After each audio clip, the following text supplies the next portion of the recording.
never really got the whole idea of willpower. And for a long time I felt like I was lacking in some way because I felt like I didn't have any willpower. And then it dawned on me that the whole idea of willpower is about kind of forcing yourself to do things that you don't really feel naturally inclined to do.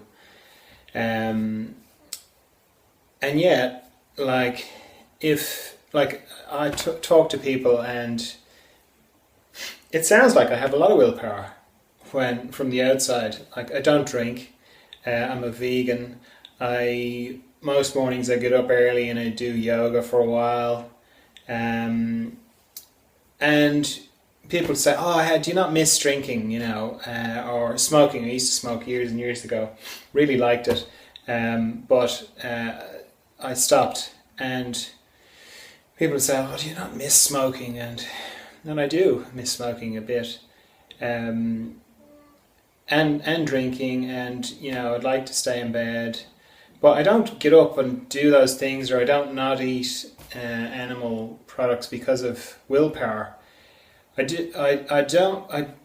don't do it because it just is the thing to do. It comes from inside me. So rather than forcing myself to do things, I listen, or try and listen very carefully to what's going on inside me. Like, say, with drinking, I stopped drinking because it just became really clear on the inside. I just got this very strong sense of that I should stop drinking. And it wasn't a kind of, I must stop drinking now, that's the thing I should do, I should absolutely stop. It was a strong sense from inside me that was the right thing for me to do. And then it was easy. Then I didn't have to force myself. I didn't have, those kind of, I wish I could have a drink. I really, this is a time. This is a lovely meal. I'd love to have a glass of wine. Or I didn't have, I'd love to. I'm in a kind of awkward social situation. It'd be great to have a drink. It would just sort of oil the wheels of social engagement a lot better. Didn't have any of that. So I didn't have to kind of rely on any willpower, and I think this kind of idea of you have to have, it requires strong willpower to do things.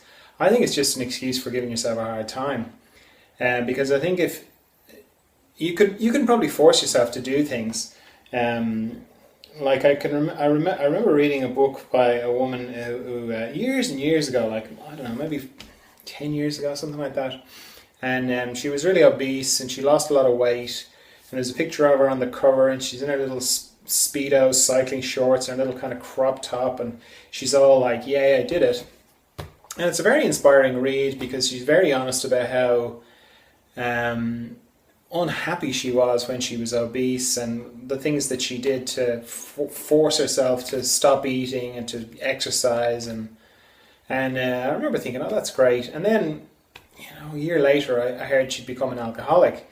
Now, not saying that she became an alcoholic because she forced herself to do things and her willpower or whatever, but that's an extreme version of my experience of forcing myself to do things. It doesn't last. I can't sustain it. Eventually I fall off the wagon, or I go and eat something that I shouldn't eat, or if I'm forcing myself to do it. Whereas I've found that through listening on the inside to myself and it just becomes a knowing for me. It goes from an idea like, "Oh, wouldn't it be great?" Like I was, say, when I was drinking or whatever, I was like, "Oh, wouldn't it be great now to not drink?" Particularly the next morning when I'd have a hangover, we go, "Oh God, wouldn't it be great now if I didn't drink?" Yeah, then I wouldn't have this hangover. But that was just an idea. It was just a wish. Whereas when it sort of switched, something just switched into, "No, it's time for me to stop," then it was easy. I didn't have to force myself. I never, wavered or anything like that. So I looked at it from the outside and said, "Oh, he's got great willpower, hasn't he? I don't know how you do it." Even still, I talk to people and they're like, "You stop drinking." "What did you stop drinking for? It's great." And it is great, or it was great. It was great until it wasn't. And I suppose the trick is to hear when it goes from being great to not. And I think that whole idea of trying to force yourself to do things, it goes towards, there's a common thing to do with meditation if you read about it. And generally kind of spiritual teachings in general, they'll kind of talk about the mind, as if it wasn't your mind, or if it wasn't part of you, or the ego, or all the other things that go to make up a person. They sort of speak about that as if it's the enemy and you have to fight it. Like in meditation, you have to sort of force your mind to stop. You have to force yourself to stop thinking, and then try and sort of squash it down for as long as you can. Not think, don't think, don't think. Which, in my experiences, it doesn't work like that at all. The same way as like, oh, that's just your mind, that's just your ego, that's just your mind trying to understand things, and it never will. And that's true, but it's not very loving. It's not very loving to yourself, the totality of who you are. Because, like, if you follow it through, like, logically, what's the point of having a mind if the whole spiritual journey, and I don't think there's any such thing as a spiritual journey either. I think that's just another, like, construct bit of bullshit that's kind of put out. But anyway, I won't get distracted by that. It doesn't make sense that I have a mind, and then the whole spiritual inquiry is about ignoring it, getting on top of it, dominating it, making it subservient. It doesn't seem to make sense to me, because what's the point of having it in the first place if it's like you're given this thing and then you spend the rest of your life trying to get rid of it. No mind.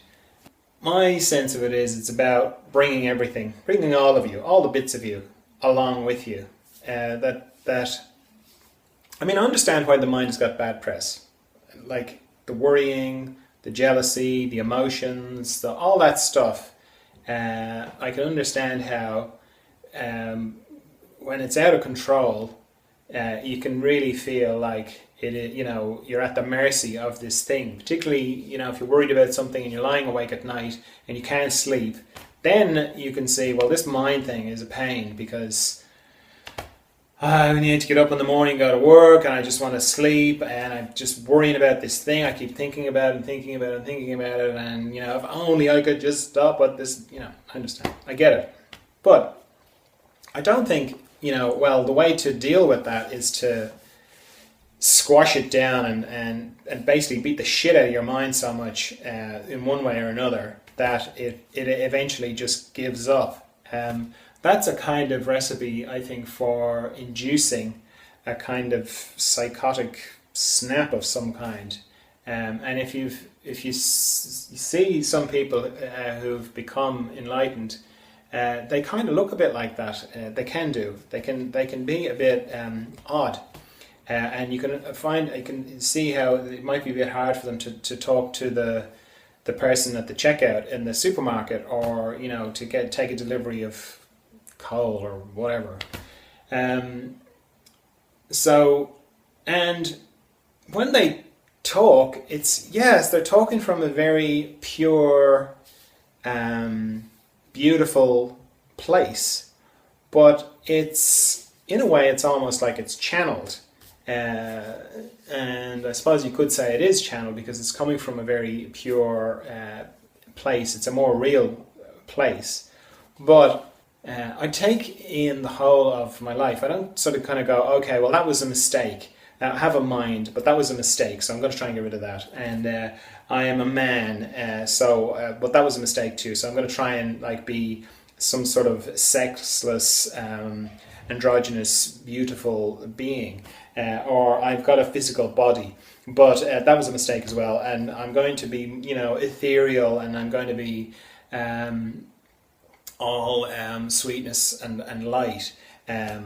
and I was born into this current time period where we have iPhones and we have iPads, and more than half the world is starving, and we have wars. And well, that was a mistake. I shouldn't have been born this time. I should have been born, back in Atlantis, or in, or some sort of in a teepee, going hunting bison, or I should have been born in a cave in India, or I should have, I kind of go, well, this is I don't know why I chose to be a man, to be born in this time, to be, in the country that I'm in. I don't know why I did all that, but I'm going to choose to take the perspective that some part of me chose all this, and it's not accidental.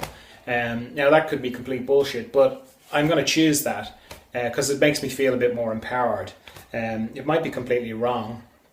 The atheist might have it right. It might all be just chaotic, random stuff, and it doesn't mean anything. Well, that might be true as well, but that makes me very depressed when I think about it like that. So I'm going to choose not to think about it like that. I'm going to think about it like that some part of me chose all this. So in that kind of way, I'm not going to discount it all. I'm going to basically go, here I am, this is me, this is my life, and I'm going to take it all, and I'm going to see how I can bring what I know is my true nature forward into that, rather than get rid of stuff and deprive myself and deny myself, and that kind of aesthetic kind of thing of deprivation, starvation, and fasting and all that. And I've tried fasting, and it's fine. You can see that the health benefits of it, but it's pretty harsh. It's pretty harsh. It's pretty unloving, because my let's call it my mind, that part of me is like miserable, and it's like I'm starving, and God, this is so boring. I could never realized how much eating and meals, it just fills the day. You've got breakfast, and then you've got lunch, and you've got dinner, and maybe you have something, cup of tea before bed, and like without that, like the day is really long, and it's poor mind is just like going nuts. And I've found that there's two kind of sides. There's a sort of superficial part of me that has that kind of conversation, and then there's the other part of me that doesn't talk that much, and just I'll react to things. And my subconscious, let's call it my subconscious, that the unconscious drives that make me go and do things and sabotage myself and screw things up for me, or perpetuate unhappiness. And I know, like from treating people, that trauma that happens to you when you're a child, often does keep playing out, trying to resolve itself. Often in a kind of bull in a china shop kind of way, where you're stumbling around and nothing, gets really resolved. It's just pain on top of pain, and you end up hurting people and hurting yourself. And that part is much stronger, and that's the part that requires meditation to sort of start to begin to hear it. And like, if I got into a meditation and thinking, okay, the point here now is to dominate the shit out of my mind and beat it into a corner, and Barry Long used to talk about it being like a mouse hole. Your mind is like the mouse, comes out of the mouse hole, and you've got to be over the mouse hole, and which is crap. Like, because if you do that, the top part, the conscious part, that'll keep quiet for a while, just for as long as you're meditating. It'll keep quiet for that, for that short bit. But then, it's because it'll kind of go, okay, we're doing this meditation, and fine, it's so boring, but okay, fine, and it'll just keep quiet for that. But then the unconscious part will be, if you squash things down, they generally come out the sides. In my experience. So it will kind of start plotting ways to distract you, and then you get into a bigger and a bigger and a bigger fight. And in my experience, it's a fight you're always going to lose, because your subconscious will just, it's very fast, and unless I've got a particularly perverse subconscious, and I don't think I have, from treating people and talking to people. And the only way I can get anywhere with it is to be very quiet so that I can hear it.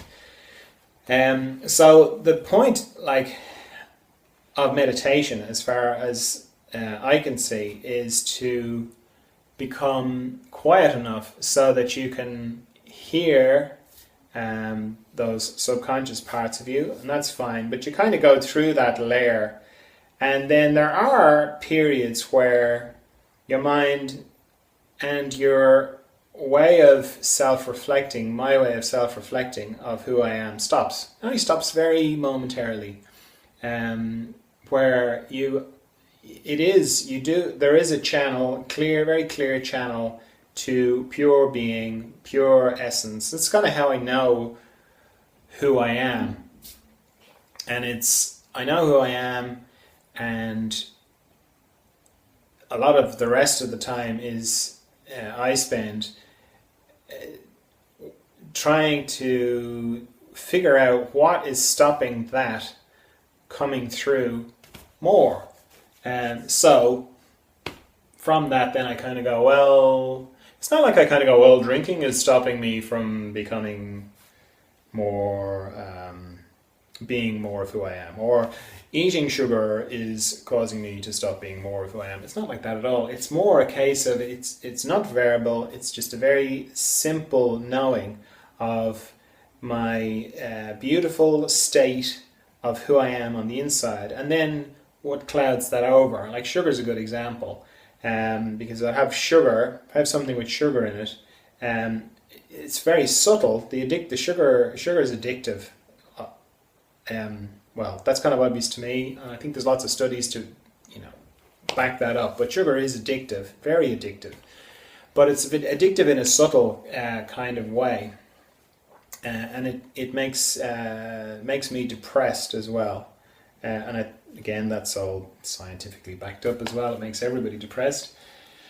So from lots of meditation and from getting a stronger sense of who I am on the inside, it makes it a bit easier to feel when I'm covered over by something like sugar or alcohol or coffee. Not that I've stopped drinking coffee, but just too much coffee, I can kind of go, oh, hang on a minute.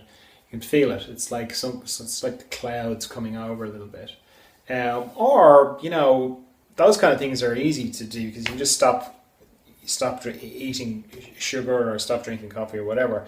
But a lot of the much harder stuff to see is, I'll talk to somebody and they'll say something and it'll just bother the shit out of me, and I'll be like, then the clouds are fully over. But I'm so identified with my position and why I'm right and they're wrong, and Jesus, if they could only, what the hell is wrong with them, and all that kind of stuff. And then only from meditation do I kind of know, no, this I don't care about being right. I'm not enjoying this. Being right and righteous and my position is the right position. It's covering me over, and I don't feel myself. I just feel, and my mind, the mind part of me will be like, but they're fucking wrong. Like, Jesus, that's terrible, and that's going to hurt people, or whatever is important to me. I mean, it'll be different from person to person, but that kind of stuff where you really feel like, no, but this is important. This is worth getting the shits about. No, this is worth getting annoyed about. This is worth fighting about. I'm going to fight that person about this. That kind of stuff. It's so hard to put the brakes on with that stuff and kind of go, really? Even though it all makes sense, I just don't feel like I'm being true to who I am. Not true like there's some standard that you've got to match up to, but just, this doesn't feel like me. All this anger, all this like frustration, all this I just doesn't feel natural to me. In my natural, sweet state, it's easy to kind of be with it when you're lying on your back on a beautiful summer's day, looking up at the clouds and everything's lovely, and you go, oh yeah, this is what it's all about. Or you're looking into the eyes of somebody that you love, or you're looking at a beautiful sunset and you go, oh yeah, this is my state. Of course, this is me. What of course I'll always be like this. It's never ending. Of course, that's easy. But much harder when you're in the middle of an argument with somebody and they've misunderstood you, and whatever your button is, they've pressed it hard, they've got their foot on it, and they just won't take their foot off, and it's like every childhood pain and frustration comes charging up to the front of like, this is it, we've got to fight for our position here, and they're wrong, and they're wrong about me, they're wrong about life, they're wrong about everything, and that's much harder to deal with than drinking and smoking and sugar and all that kind of stuff. But like meditation, all those little things prepares the ground, makes the ground more fertile, clears the way. That's a better way to put it. Clears the way.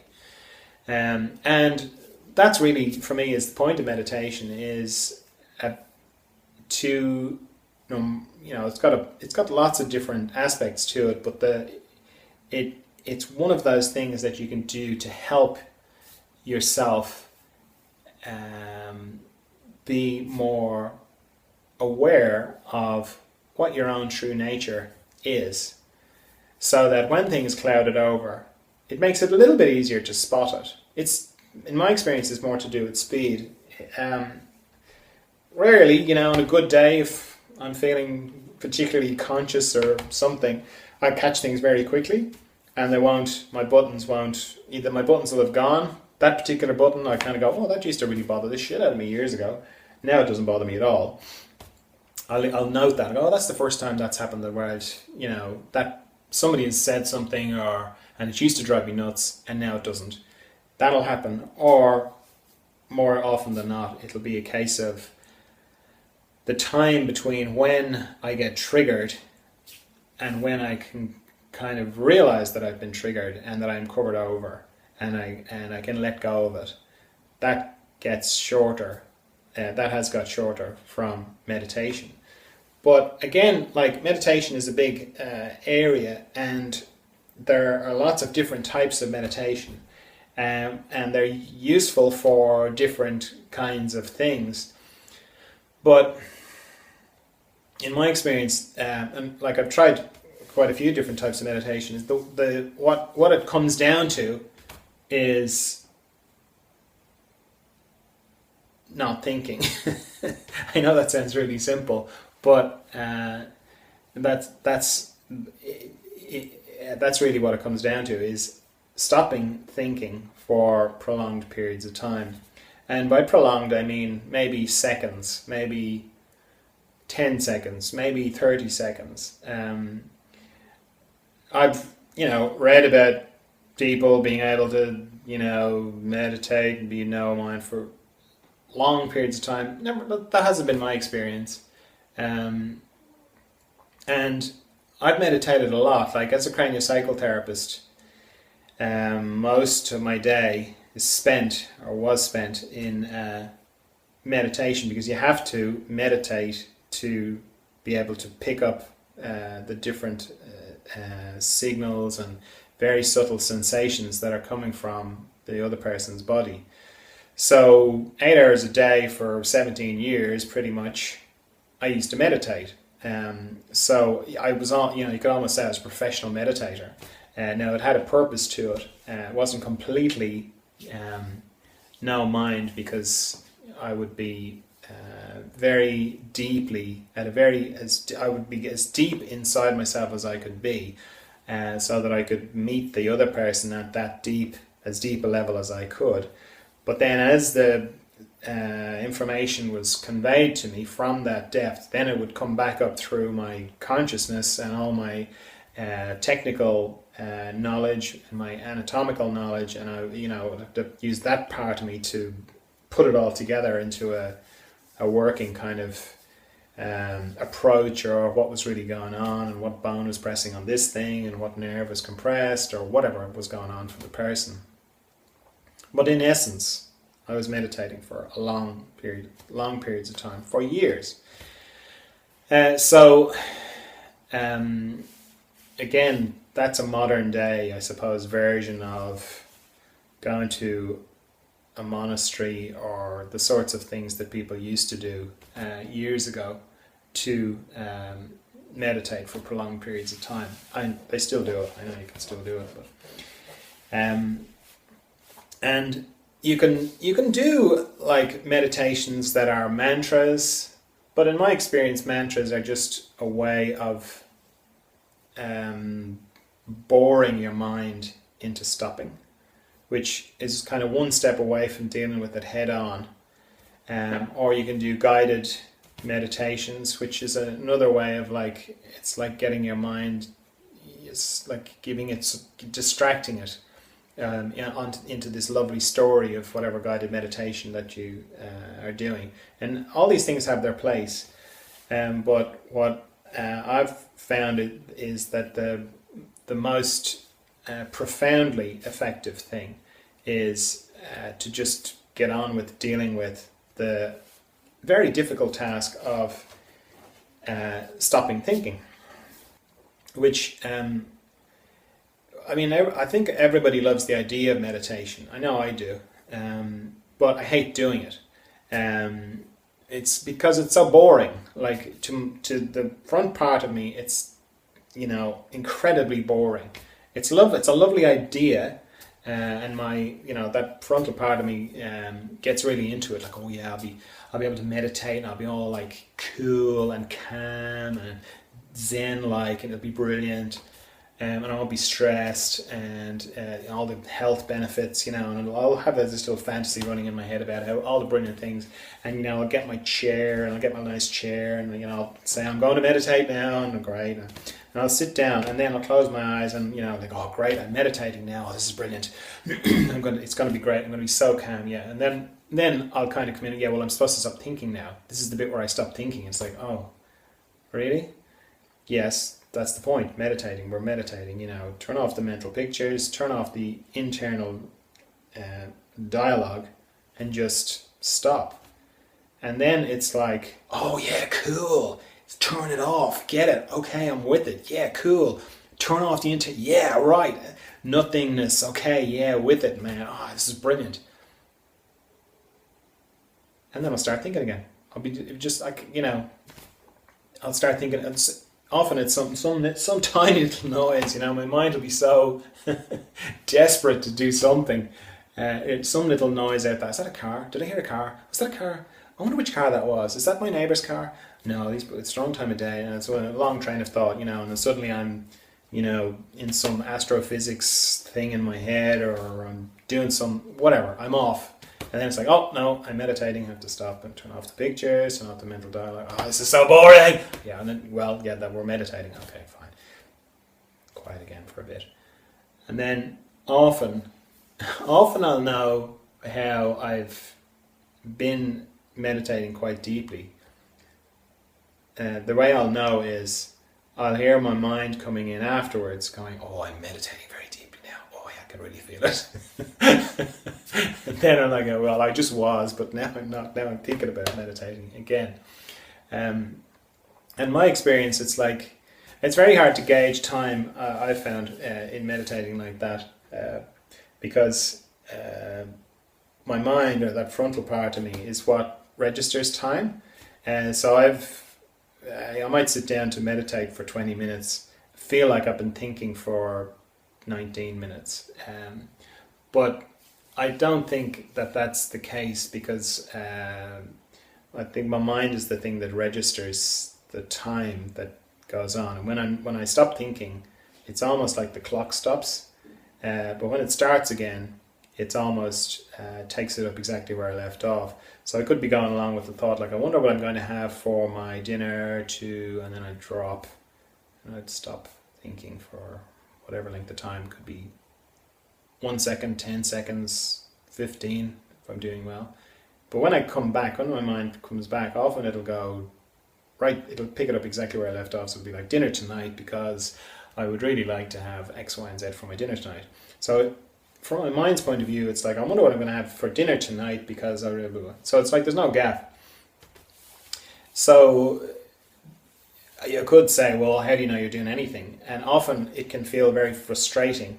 Meditating can feel very frustrating. You come away from meditating and go, well, sure, I didn't do anything. I was just sitting there thinking for the whole time.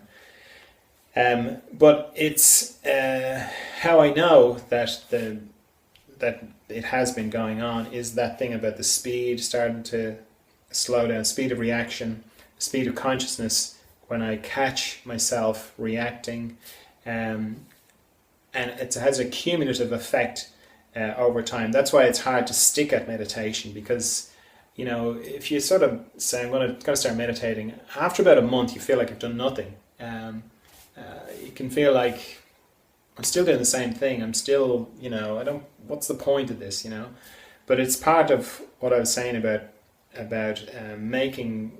clearing things away so that you can, so that your own nature can come through more over time and continually meditating.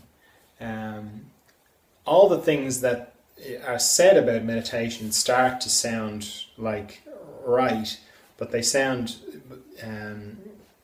it's not in that kind of forceful, dominating kind of way, because my mind does, it has a go at things, I need my mind for driving, well, I probably don't need it for driving, but I needed it to learn how to drive. I need it for, calculating things, for what's the best route to go to the shops, or what do I search for on Google, and all that kind of stuff. I need my mind for that. That's kind of what it's useful for. And it kind of knows that part of me knows that. But then, with more difficult things, it gives up a lot easier. It kind of goes, well, this is too much for me, and this is not my department. This, what's the point of life thing? I don't know what the point of life is, and I don't think you should try and ask me, or why did I react in that way? Why am I sabotaging myself in that way? Why do I feel like this? Why do I feel like that? That's, particularly if there's an emotional charge and it's painful and it's overwhelming, or then my mind will kind of go, well, I don't know this stuff. I'm just good at doing the crossword or whatever. I don't do crosswords, but something like that. But that other stuff, that's too hard for me. And so it's easier for my mind, that front part of me, to hand over. So again, you could look at that from the outside and say, you dominated your mind. You see, you did it. You dominated it. You controlled it. But I didn't, because it's not like I don't have a problem with my mind. And if my mind gets out of control and I find myself lying awake worrying about things, then all I can do is just be with that as it's happening and kind of go, well, there's my mind and that's me, and I'm obviously worried a lot about this, and I can't stop thinking about it. And I can, if that happens to me and I'm worried about something and I can't go to sleep, I'll generally meditate. I might meditate for hours, like literally hours of lying there turning off the thoughts, turning off the internal monologue. 2 seconds later, I'm thinking about exactly the same thing, and I stop, turn it off, and it feels like, oh my God, this is exhausting. And it is exhausting, but eventually, I'll get up. No, eventually, I will either get up or I will go to sleep, or the worrying will back off a bit. But I suppose the difference is knowing that I'm worrying, instead of being like really caught up on the worry. So if I wake up and I'm worrying about how much money is in my bank account or what bill I have to pay, and I just keep thinking about it and I can't figure out how to do it, I'll be involved with that for a bit, and then I'll go, oh, I'm just worrying, it's just my mind, it's my frontal part, it's just, I can't, it's really engaged in this, and it's obviously tied into some emotional thing underneath there as well. So, and I'll observe it, and I'll do my best to give myself the space to stop it, because it's very toxic in my body. I can feel that as well. I can feel like I'm very covered by all this concern and worry.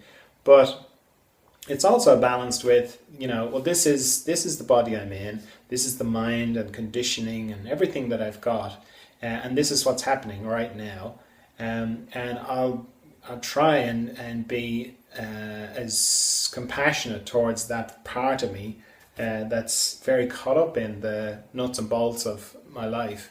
Whereas without meditation, without all that kind of clearing the path with alcohol and food and sugar and all those other things I was saying, and without doing that, I would just be much more caught up in that, and that'd be a lot more suffering, and certainly no willpower. Okay.